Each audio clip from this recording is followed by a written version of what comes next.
नमस्कार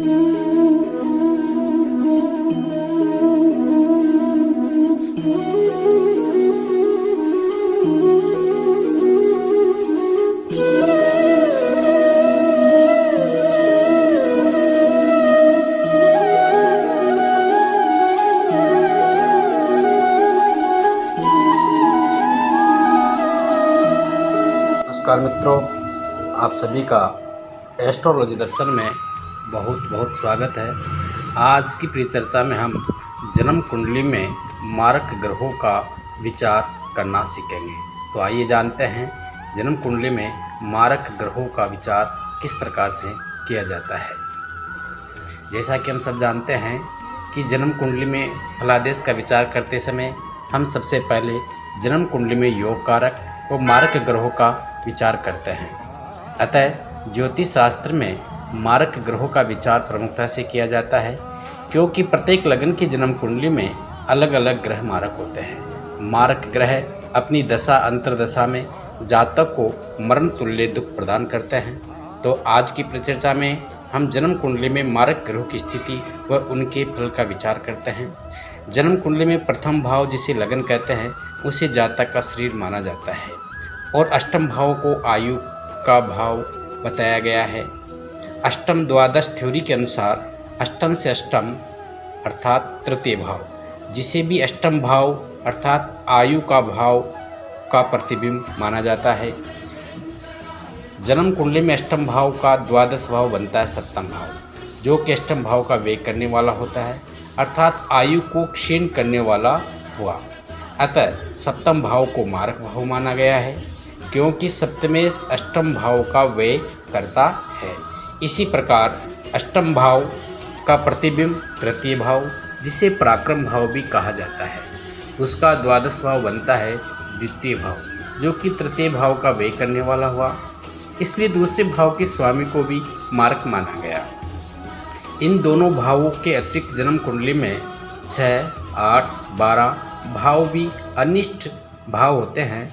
अतः इनसे भी मारकता का विचार किया जाता है। इस प्रकार से 6, 8, 12 भाव के स्वामियों को भी दुख प्रदान करने वाले माना गया है।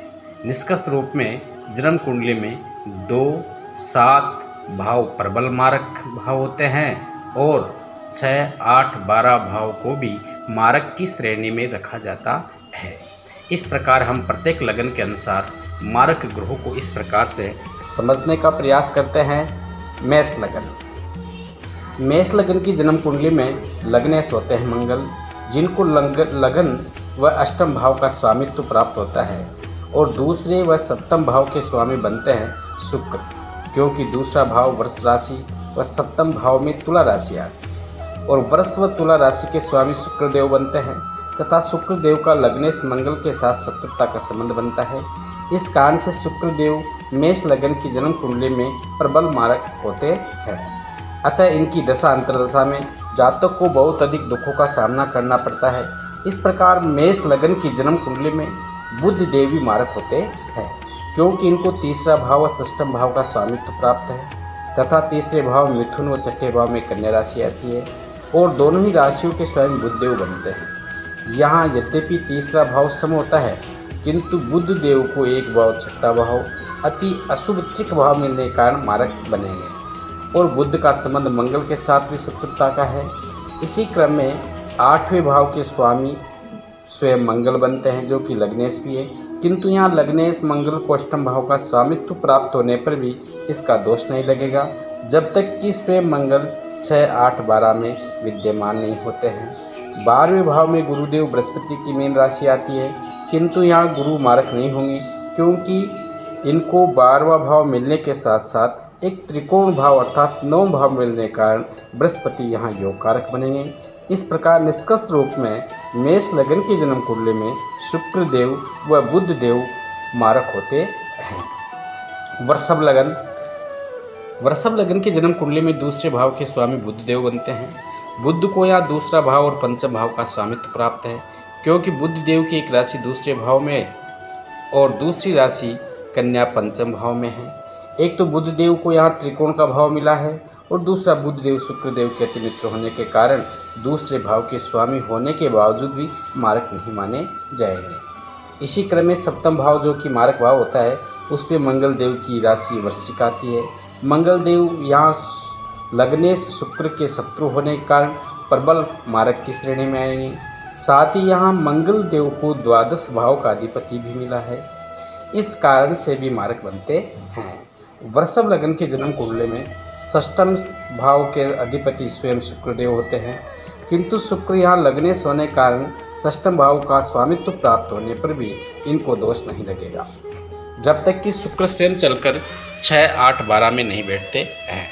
अष्टम भाव में गुरुदेव बृहस्पति की धनु राशि आती है। गुरु को दूसरा भाव लक्ष्मी भाव प्राप्त है, फिर भी गुरु मारक होंगे क्योंकि इनको यहाँ अष्टम भाव अर्थात त्रिक भाव प्राप्त हुआ है। इस प्रकार निष्कर्ष रूप में वृषभ लग्न की जन्म कुंडली में मंगल देव प्रबल मारक बनेंगे, साथ ही गुरु भी अनिष्ट फल प्रदान करने वाले होते हैं। मिथुन लग्न की जन्म कुंडली में लग्नेश बुध देव होते हैं, जिनको लगन व चतुर्थ भाव का स्वामित्व प्राप्त होता है, क्योंकि बुध देव की मिथुन राशि लगन में व चतुर्थ भाव में उनकी कन्या राशि आती है। बुध देव मिथुन व कन्या राशि के स्वामी होते हैं। मिथुन लग्न की जन्म कुंडली में दूसरा भाव जो मारक भाव होता है उसमें कर्क राशि आती है और कर्क राशि के स्वामी चंद्रदेव होते हैं। चंद्रदेव व लग्नेश बुध का परस्पर शत्रुता का संबंध है, अतः यहाँ चंद्रदेव प्रबल मारक होते हैं। इसी क्रम में सप्तम भाव में गुरुदेव बृहस्पति की धनु राशि और उनकी दूसरी राशि मीन दशम भाव में आती है। यद्यपि सप्तम भाव मारक भाव होता है,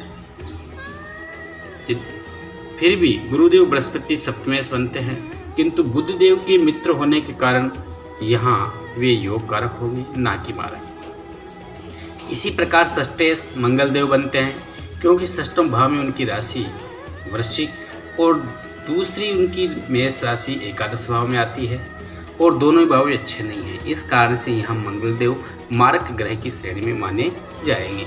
अष्टम भाव में शनि की मकर राशि आती है और उनकी दूसरी राशि कुंभ नवम भाव में आती है, अतः शनि देव यहाँ योग कारक होंगे, क्योंकि यद्यपि वे अष्टम भाव के स्वामी बने हैं, किंतु उनकी दूसरी राशि कुंभ त्रिकोण के नवम भाव में आने के कारण शुभ ग्रह की श्रेणी में माने जाएंगे।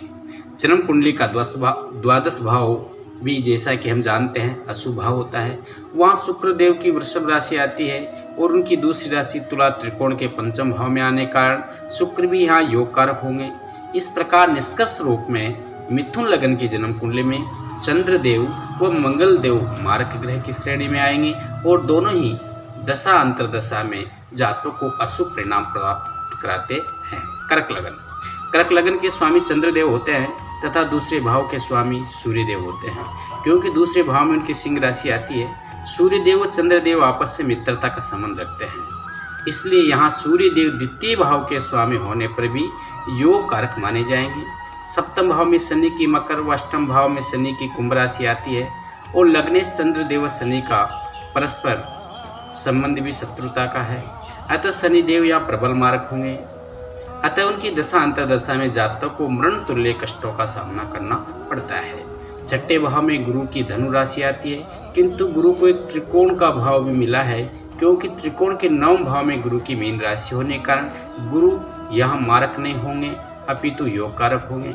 द्वादश भाव में बुध देव की मिथुन राशि आती है और उनकी दूसरी राशि कन्या तीसरे भाव में होने के कारण दोनों ही भाव अच्छे नहीं होते और बुध का चंद्रदेव के साथ भी शत्रुता का संबंध है, अतः बुध देव भी यहाँ अयोग कारक होते हैं। निष्कर्ष रूप में कर्क लगन की जन्म कुंडली में शनिदेव व बुध देव मारक ग्रह की श्रेणी में आते हैं। सिंह लगन की जन्म कुंडली में लग्ने सूर्य होते हैं, दूसरे भाव में बुध देव की कन्या राशि आती है, अतः दूसरे भाव के स्वामी बुध देव हुए और उनकी दूसरी मिथुन राशि एकादश भाव में होती है, किंतु यहाँ सूर्य देव जो कि लग्नेश है उनका बुध के साथ सम संबंध होने का बुध देव यह मारक नहीं हो माने जाएंगे, किंतु शनि देव षष्ठम भाव और सप्तम भाव के स्वामी होते हैं और लग्नेश सूर्य के साथ उनका शत्रुता का संबंध है, अतः शनि देव यहाँ प्रबल मारक होंगे।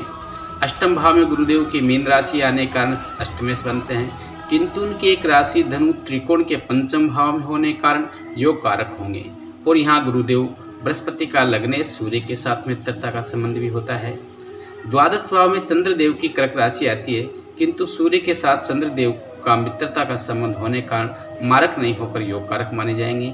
निष्कर्ष रूप में सिंह लगन की जन्म कुंडली में शनि देव भी प्रबल मारक होते हैं। कन्या लगन, कन्या लगन की जन्म कुंडली में लग्नेश बुध देव बनते हैं तथा शुक्र देव दूसरे भाव व त्रिकोण के नवम भाव के स्वामी होते हैं। शुक्र देव को एक तो नवम भाव का स्वामित्व मिलने के कारण, दूसरा लग्नेश बुध के साथ मित्रता का संबंध होने के कारण मारक नहीं होकर योग कारक हो जाते हैं। गुरुदेव बृहस्पति चतुर्थ भाव व सप्तम भाव के स्वामी बनते हैं। गुरु को यहाँ चतुर्थ भाव का स्वामित्व मिलने के कारण वो बुध के साथ मित्रता का संबंध होने से भी गुरु यहाँ योग कारक होंगे। शनिदेव पंचम व षष्टम भाव के स्वामी होते हैं, अतः यहाँ त्रिकोण का पंचम भाव मिलने के कारण शनि भी योग कारक ही हो जाते हैं।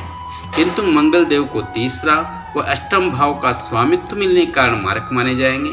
द्वादश भाव में सूर्य की सिंह राशि आती है, किंतु यहाँ सूर्य का लग्नेश बुध के साथ समता का संबंध है, अतः सूर्य यहाँ तटस्थ माने जाएंगे। निष्कर्ष रूप में कन्या लगन के जन्म कुंडली में मंगल देव प्रबल मारक माने जाते हैं। तुला लगन,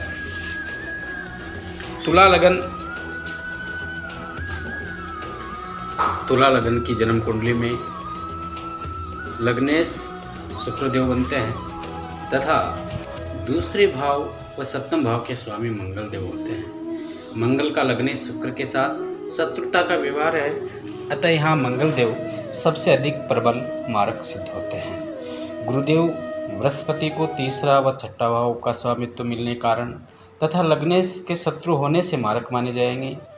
अष्टम भाव के स्वामी स्वयं शुक्रदेव बनते हैं, अतः शुक्रदेव को यहाँ अष्टमेश बनने का दोष नहीं लगेगा जब तक कि स्वयं शुक्र 6, 8, 12 में स्थित नहीं होते हैं।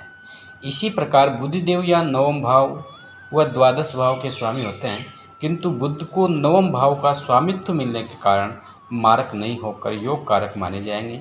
निष्कर्ष रूप में तुला लगन के जन्म कुंडली में मंगल व गुरु मारक ग्रह की श्रेणी में आते हैं। वृश्चिक लगन, वृश्चिक लगन की जन्म कुंडली में लग्नेश मंगल देव होते हैं और दूसरे भाव और नवम भाव के स्वामी बृहस्पति होते हैं, किंतु यहाँ बृहस्पति का लग्नेश के साथ मित्रता का संबंध व दूसरी राशि त्रिकोण की पंचम भाव में होने के कारण मारक नहीं होकर योग कारक होते हैं। षष्ठम भाव के स्वामी स्वयं मंगल होते हैं, अतः उनका यहाँ षष्ठेश का दोष नहीं लगेगा, किंतु सप्तम भाव व द्वादश भाव के स्वामी शुक्रदेव होते हैं और लग्नेश मंगल के शत्रु भी है, अतः यहाँ शुक्र सबसे अधिक प्रबल मारक होंगे। इसी क्रम में बुध देव को अष्टम भाव व एकादश भाव मिला है, इस कारण से बुध देव भी यहाँ मारक श्रेणी में हो आते हैं। निष्कर्ष रूप में वृश्चिक लगन की जन्म कुंडली में शुक्र देव और बुध देव मारक होते हैं। धनु लगन, धनु लगन की जन्म कुंडली में गुरु लग्नेश होते हैं, दूसरे व तीसरे भाव का स्वामी शनि देव है, अतः शनि देव यहाँ प्रबल मारक होते हैं, क्योंकि प्रथम तो दूसरे भाव के अधिपति होते हैं, साथ ही तीसरा भाव भी अच्छा नहीं है और गुरु के परम शत्रु होने के कारण यहाँ प्रबल मारक हुए। सप्तमेश बुध देव बने हैं। बुध की दूसरी राशि कन्या दसम भाव में आती है। बुध का गुरु के साथ मित्रता का संबंध भी हो जाता है, अतः बुध यहाँ सम होंगे अर्थात कम कष्टकारी होते हैं। शुक्रदेव षष्ठम भाव के स्वामी होने के कारण मारक होंगे। चंद्रमा अष्टम भाव के अधिपति होने से मारक हो जाते हैं। मंगल द्वादश भाव के अधिपति होकर भी मारक नहीं होंगे, क्योंकि उनकी एक राशि त्रिकोण के पंचम भाव में स्थित है। इस प्रकार स्पष्ट रूप से धनु लगन की जन्म कुंडली में शनि देव प्रबल मारक होते हैं, शुक्र व चंद्र देव भी कष्टकारी होंगे। मकर लगन, मकर लगन की जन्म कुंडली में लग्नेश व द्वितीय शनिदेव बनते हैं, सप्तम भाव के स्वामी चंद्रदेव बनते हैं। शनिदेव के साथ चंद्रमा का शत्रुता का संबंध भी है, अतः मकर लगन की जन्म कुंडली में चंद्रदेव प्रबल मारक होते हैं। षष्ठेश बुधदेव बने हैं, किंतु उनकी दूसरी राशि कन्या त्रिकोण के नवम भाव में होने के कारण योग कारक हो जाते हैं। अष्टम भाव के स्वामी सूर्यदेव होते हैं, इस कारण से सूर्यदेव भी मारक होंगे।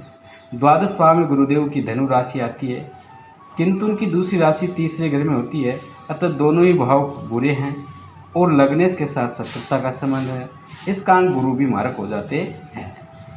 निष्कर्ष रूप में मकर लगन की जन्म कुंडली में चंद्रदेव, गुरुदेव और सूर्यदेव प्रबल मारक बनते हैं। कुंभ लगन, कुंभ लगन की जन्म कुंडली में लग्नेश शनि देव होते हैं तथा दूसरे भाव में गुरु की मीन राशि आती है और उनकी दूसरी धनु 11वें भाव में आती है। गुरु का लग्नेश शनि के साथ शत्रुता का संबंध है, अतः यहाँ गुरु प्रबल मारक होते हैं। सूर्यदेव सप्तमें से बनते हैं और शनि के साथ शत्रुता का व्यवहार रखते हैं। सूर्य भी प्रबल मारक हो जाते हैं। षष्ठम भाव में चंद्रमा की राशि होने के कारण चंद्रदेवी मारक ही माने जाएंगे। अष्टम भाव में बुद्धि की कन्या राशि आती है और उनकी दूसरी राशि त्रिकोण के पंचम भाव में आने के कारण यहाँ बुध देव योग कारक हो जाते हैं। इस प्रकार द्वादश भाव में स्वयं लग्नेश शनि की राशि मकर होती है। अतः कुंभ लगन की जन्म कुंडली में गुरुदेव, सूर्यदेव, चंद्रदेव प्रबल मारक ग्रह माने जाते हैं। मीन लगन, मीन लगन की जन्म कुंडली में लग्नेश होते हैं गुरु तथा दूसरे भाव के स्वामी मंगलदेव बनते हैं और इनकी दूसरी वृश्चिक राशि नवम भाव में आती है। अतः प्रथम तो नवम भाव के अधिपति बने हैं, दूसरे लगनेश गुरु के परम मित्र होने के कारण यहाँ मंगलदेव मारक नहीं होकर के योग कारक हो जाते हैं। इसी प्रकार सप्तमेश बुधदेव होते हैं, बुधदेव भी गुरु के मित्र होने के कारण योग कारक श्रेणी में माने जाएंगे। षष्ठे सूर्यदेव होते हैं, अतः सूर्य कष्टकारी होंगे। अष्टम भाव और तीसरे भाव के स्वामी शुक्रदेव होते हैं, अतः शुक्र भी प्रबल मारक हो जाते हैं। द्वादश भाव में शनि की कुंभ राशि होती है और गुरु के साथ भी शनि का शत्रुता का संबंध है, इस कारण से शनि भी मारक होते हैं। निष्कर्ष रूप में मीन लगन की जन्म कुंडली में सूर्यदेव, शुक्रदेव और शनिदेव मारक होते हैं।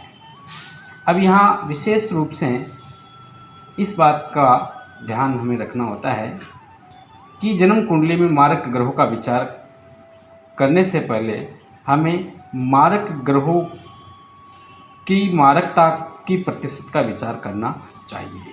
इसके लिए हमें मारक ग्रह की डिग्री देखनी होती है। यदि किसी मारक ग्रह की डिग्री बहुत कम हो तो उसका मारकत्व कम हो जाता है। इसी प्रकार यदि कोई मारक ग्रह सूर्य श्रेष्ठ हो तब भी उसकी मारक क्षमता समाप्त हो जाती है, या कोई मारक ग्रह विपरीत राजयोग में आ जाता है तब भी उसका परिणाम सकारात्मक हो जाता है।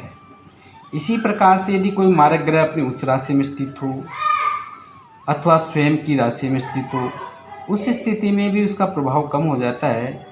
अतः मारक ग्रह के फल को कहने से पहले हमें मारक ग्रह की डिग्री, मारक ग्रह का अस्त होना, मारक ग्रह का विपरीत राजयोग, मारक ग्रह की उच्च राशि इत्यादि का हमें विचार कर लेना चाहिए। इस प्रकार से हमने मारक ग्रहों का विचार किया। तत्पश्चात हम मारक ग्रहों का फल के विषय में चर्चा करते हैं। सामान्य रूप से मारक ग्रह अपनी दशा अंतर्दशा में जातक को अनेक प्रकार के शुभ परिणाम देने वाले होते हैं। मुख्य रूप से जो मारक ग्रह जिस भाव से संबंध बनाता है उस भाव से संबंधित क्षेत्र में जातक को कष्ट देता है। इस दौरान जातक को मानसिक अवसाद, शारीरिक कष्ट, आर्थिक चिंता, दुर्घटना, कर्ज अथवा असाध्य बीमारियां देने वाले होते हैं। निष्कर्ष रूप में जब जब भी मारक ग्रह की दशा अंतर्दशा जातक के जीवन में आती है तो वह ग्रह जिस भाव का स्वामी बनकर जिन भावों से संबंध बना रहा है उन भावों से संबंधित सदैव नकारात्मक परिणाम जातक को प्राप्त होते हैं। इस प्रकार से मारक ग्रहों का विचार करने के पश्चात हमें मारक ग्रहों की शांति के कुछ विशेष उपाय पर चर्चा करते हैं। जातक को मारक ग्रह के अशुभ परिणामों से बचने के लिए सबसे पहले मारक ग्रह की दशा अंतर्दशा से संबंधित मारक ग्रह के वैदिक बीज मंत्रों का जाप करना चाहिए, जिससे मारक ग्रह प्रसन्न होकर जातक को अशुभता के स्थान पर शुभ फल प्रदान करने वाले हो जाते हैं। संबंधित मारक ग्रह की दशा अंतर्दशा में मारक ग्रह से संबंधित वस्तु का दान करना चाहिए। भगवान शिव की आराधना करते हुए महामृत्युंजय मंत्र का जाप करना चाहिए। शारीरिक और मानसिक कर्मों को यथासंभव सात्विक बनाने का प्रयास करना चाहिए तथा मारक ग्रह का कभी भी भूल कर रत्न धारण नहीं करना चाहिए। इस प्रकार से आज की परिचर्चा में हमने जाना कि मारक ग्रह का विचार किस प्रकार से किया जाता है और अलग अलग लगन की जन्म कुंडली में कौन कौन से ग्रह मारक बनते हैं और मारक ग्रह से किस प्रकार से हम उनको प्रसन्न करके उनसे भी हम शुभ फल प्राप्त कर